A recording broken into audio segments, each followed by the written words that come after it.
Gustog baho-baho ang akong ex-boyfriend. Itago na lang ko sa pangalang Lorna. Goal kaayo ko karon ni DJ Sam, gibulagan ko sa akong uyab nga si Jimboy.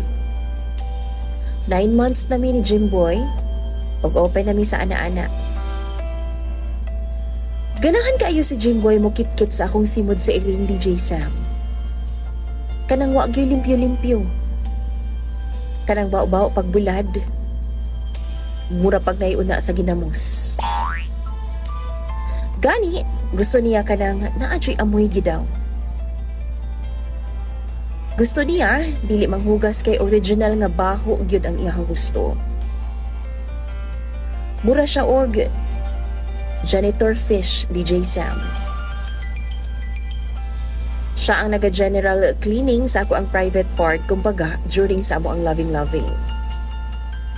One time, 3 days nga naa siya sa business trip.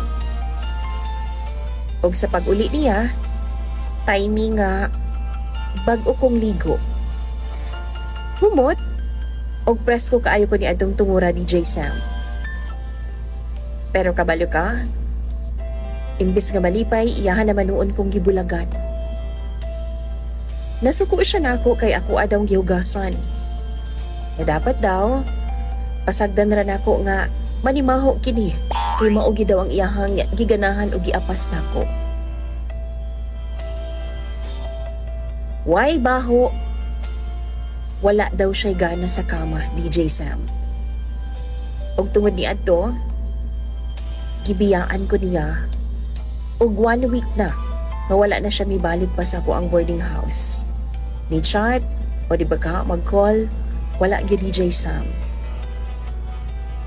Unsa man ang akong buhaton. In love kaayo ko sa iyaha. Tabangi daw ko bi. Og hatagi ko ninyo sa inyong advice. Imong follower, Lorna.